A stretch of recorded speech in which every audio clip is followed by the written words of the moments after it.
بسم الله الرحمن الرحيم. الرحمن علم القرآن، خلق الإنسان علمه البيان. الشمس والقمر بحسبان، والنجم والشجر يسجدان. والسماء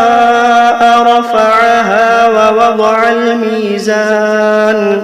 ألا تطغوا في الميزان. وأقيموا الوزن بالقسط ولا تخسروا الميزان. والأرض وضعها للأنام، فيها فاكهة والنخل ذات الأكمام. والحب ذو العصف والريحان، فبأي آلاء ربكما تكذبان. خلق الإنسان من صلصال كالفخار، وخلق الجان من مارج من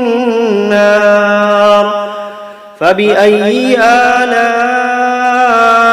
ربكما تكذبان. رب المشرقين ورب المغربين، فبأي آلاء ربكما تكذبان. مرج البحرين يلتقيان، بينهما برزخ لا يبغيان. فبأي آلاء ربكما تكذبان. يخرج منهما اللؤلؤ والمرجان،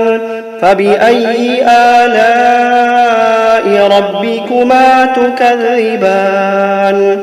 وله الجوار المنشآت في البحر كالأعلام، فبأي آلاء ربكما تكذبان. كل من عليها فان، ويبقى وجه ربك ذو الجلال والإكرام. فبأي آلاء ربكما تكذبان. يسأله من في السماوات والأرض كل يوم هو في شأن. فبأي آلاء ربكما تكذبان. سنفرغ لكم أيها الثقلان، فبأي آلاء ربكما تكذبان. يا معشر الجن والإنس إن استطعتم أن تنفذوا من أقطار السماوات والأرض فانفذوا، لا تنفذون إلا بسلطان. فبأي آلاء ربكما تكذبان. يرسل عليكما شواظ من نار ونحاس فلا تنتصران. فبأي آلاء ربكما تكذبان. فإذا انشقت السماء فكانت وردة كالدهان. فبأي آلاء ربكما تكذبان. فيومئذ لا يسأل عن ذنبه إنس ولا جان. فبأي آلاء ربكما تكذبان. يعرف المجرمون بسيماهم فيؤخذ بالنواصي والأقدام. فبأي آلاء ربكما تكذبان. هذه جهنم التي يكذب بها المجرمون يطوفون بينها وبين حميم آن فبأي آلاء ربكما تكذبان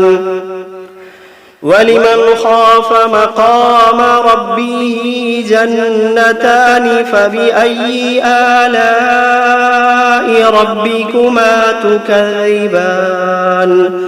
ذواتا أفنان فبأي آلاء ربكما تكذبان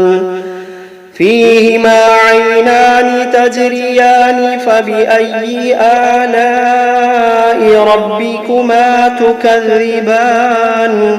فيهما من كل فاكهة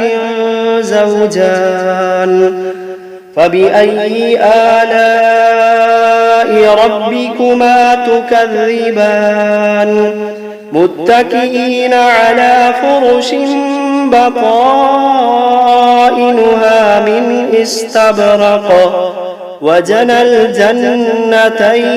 دان فبأي آلاء ربكما تكذبان فيهن قاصرات الطرف لم يطمثهن إنس قبلهم ولا جان فبأي آلاء ربكما تكذبان كأنهن الياقوت والمرجان فبأي آلاء ربكما تكذبان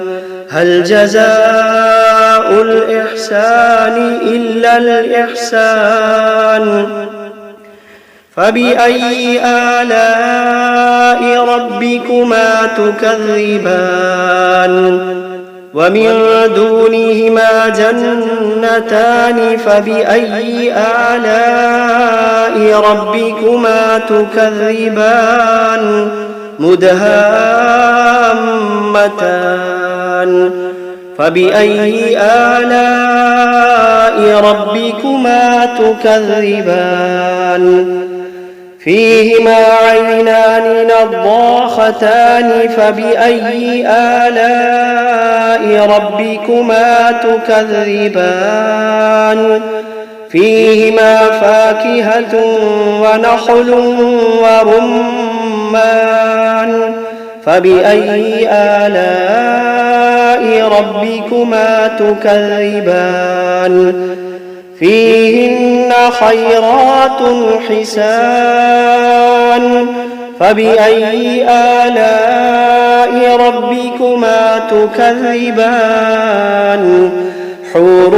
مقصورات في الخيام فبأي آلاء ربكما تكذبان لم يطمثهن إنس قبلهم ولا جان فبأي آلاء ربكما تكذبان متكئين على رفرف خضر وعبقري حسان فبأي آلاء ربكما تكذبان تبارك اسم ربك ذي الجلال والإكرام بسم الله الرحمن الرحيم تبارك الذي بيده الملك وهو على كل شيء قدير الذي خلق الموت والحياة ليبلوكم أيكم أحسن عملا وهو العزيز الغفور الذي خلق 7 سماوات طباقا ما ترى في خلق الرحمن من تفاوت فارجع البصر هل ترى من فطور ثم ارجع البصر كرتين ينقلب إليك البصر خاسئا وهو حسير ولقد زينا السماء الدنيا بمصابيح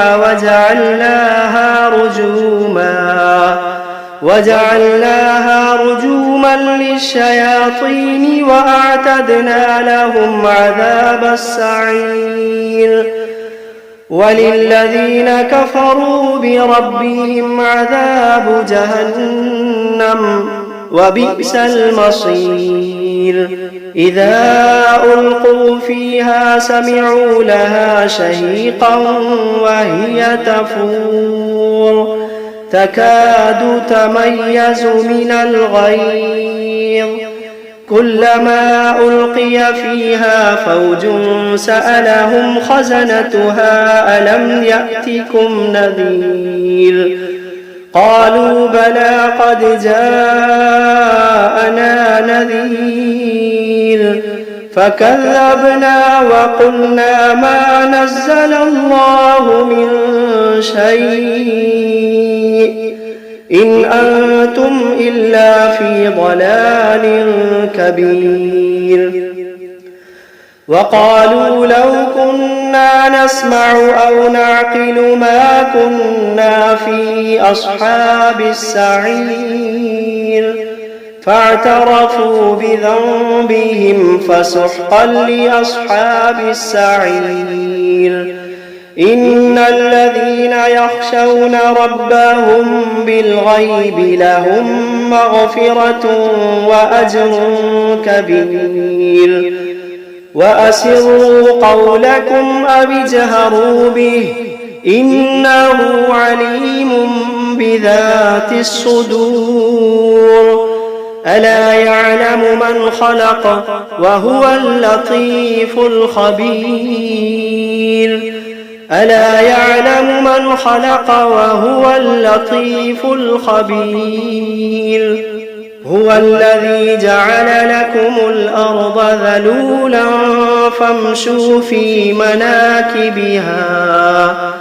فامشوا في مناكبها وكلوا من رزقه وإليه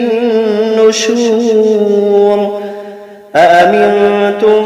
من في السماء أن يخسف بكم الأرض فإذا هي تمور أم أمنتم من في السماء أن يرسل عليكم حاصبا فستعلمون كيف نذير ولقد كذب الذين من قبلهم فكيف كان نكير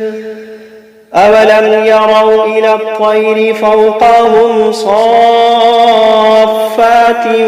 ويقبضن ما يمسكوهن إلا الرحمن إنه بكل شيء بصير أمن هذا الذي هو جند لكم ينصركم من دون الرحمن إن الكافرون إلا في غرور أمن هذا الذي يرزقكم إن أمسك رزقه بل لجوا في عتو ونفور أفمن يمشي مكبا على وجهه أهدى أمن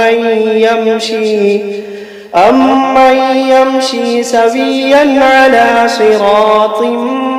مستقيم قل هو الذي أنشأكم وجعل لكم السمع والأبصار والأفئدة قليلا ما تشكرون قل هو الذي ذرأكم في الأرض وإليه تحشرون ويقولون متى هذا الوعد إن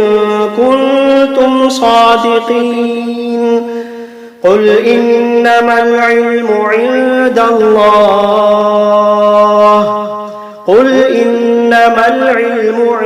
الله وإنما أنا نذير مبين فلما رأوه زلفة سيئت وجوه الذين كفروا وقيل هذا الذي كنتم به تدعون قل أرأيتم إن أهلكني الله ومن معي أو رحمنا فمن يجير الكافرين من عذاب أليم قل هو الرحمن آمنا به وعليه توكلنا فستعلمون من هو في ضلال مبين قل أرأيتم إن أصبح ماؤكم غورا فمن يأتيكم بماء معين بسم الله الرحمن الرحيم قل أوحي إلي أنه استمع نفر من الجن فقالوا إنا سمعنا قرآنا عجبا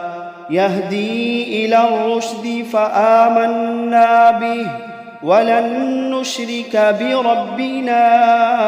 أحدا وأنه تعالى جد ربنا ما اتخذ صاحبة ولا ولدا وأنه كان يقول سفيهنا على الله شططا وأنا ظننا أن لن تقول الإنس والجن على الله كذبا وأنه كان رجال من الإنس يعوذون برجال من الجن فزادوهم رهقا وأنهم ظنوا كما ظننتم أن لن يبعث الله أحدا وأنا لمسنا السماء فوجدناها ملئت حرسا شديدا وشهبا وأنا كنا نقعد منها مقاعد للسمع فمن يستمع الآن يجد له شهابا رصدا وأنا لا ندري أشر أريد بمن في الأرض أم أراد بهم ربهم رشدا وأنا منا الصالحون ومنا دون ذلك كنا طرائق قددا وأنا ظننا أن لن نعجز الله في الأرض ولن نعجزه هربا وأنا لما سمعنا الهدى آمنا به فمن يؤمن بربه فلا يخاف بخسا ولا رهقا وأنا منا المسلمون ومنا القاسطون فمن أسلم فأولئك تحروا رشدا وأما القاسطون فكانوا لجهنم حطبا وأن لو استقاموا على الطريقة لأسقيناهم ماء غدقا لنفتنهم فيه ومن يعرض عن ذكر ربه يسلكه عذابا صعدا وأن المساجد لله فلا تدعوا مع الله أحدا وأنه لما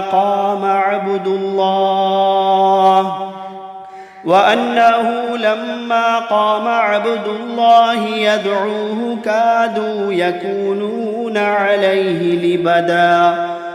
قل إنما أدعو ربي ولا أشرك به أحدا قل إني لا أملك لكم ضرا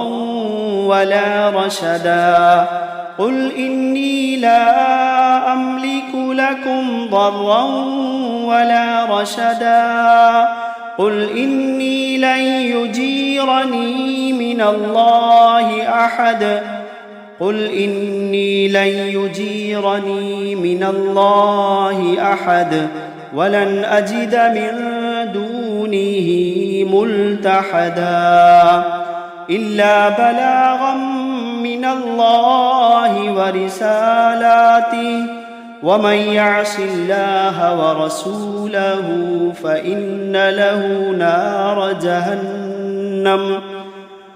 يعص الله ورسوله فإن له نار جهنم خالدين فيها أبدا حتى إذا رأوا ما يوعدون فسيعلمون من أضعف ناصرا وأقل عددا قل إن أدري أقريب ما توعدون أم يجعل له ربي أمدا عالم الغيب فلا يظهر على غيبه أحدا إلا من ارتضى من رسول فإنه يسلك من بين يديه ومن خلفه رصدا ليعلم أن قد أبلغوا رسالات ربهم وأحاط بما لديهم وأحصى كل شيء عددا